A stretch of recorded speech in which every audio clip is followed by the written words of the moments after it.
How did the disease affect your personal and professional life? How has it affected me? From a professional level, I was doing very well as a career as a lawyer, in-house, working for multinational companies. I became a general counsel. I've run legal in multi-countries, multinationals all around the world. And now I can't get a job. Simple as that. You walk into an interview and you're nervous, so your hand shakes. And because your hand shakes, sort of like that, if I put a bit of a shake on, because your hand shakes and the rest of it, you get that knowing look from the other person on the other side of the table undertaking the interview of you, and they say to me, is everything all right?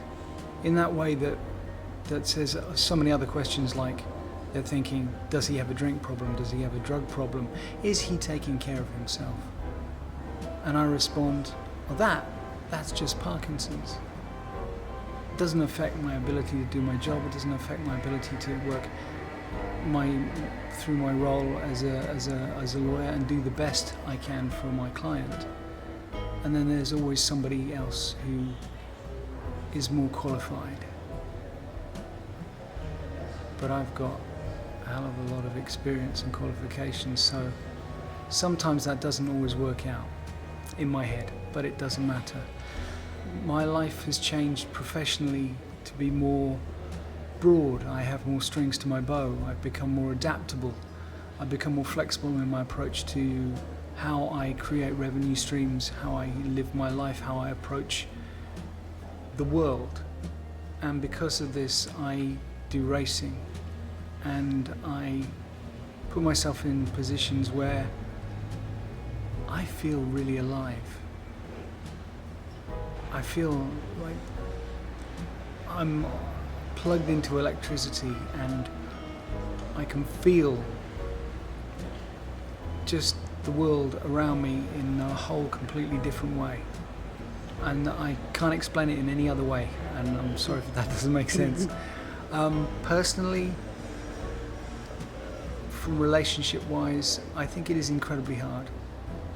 I think anybody living with anybody with Parkinson's and dealing with anybody with Parkinson's on a daily basis, it is incredibly difficult. Parkinson's makes the sufferer very introspective, and can make them introspective, I think is a better way of putting it, but it doesn't always.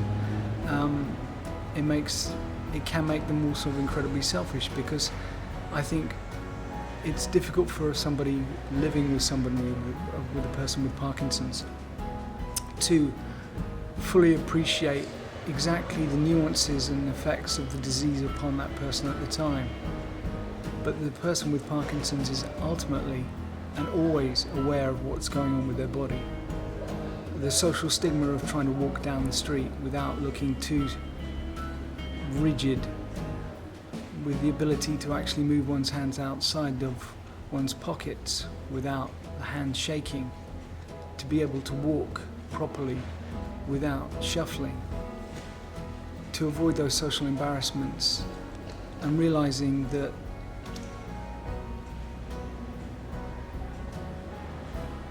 and to be honest, there's a finite amount of time you have with this normal life. But I think primarily one of the biggest things that has happened to me is the realization is that Parkinson's and having Parkinson's has the effect of allowing you to let go. And I mean, by way of saying let go, I think I'm trying to say that it's about perpetual change, and it's about accepting that change and accepting certain limitations, but finding other ways around those. So that's how it's affected me. Mm-hmm.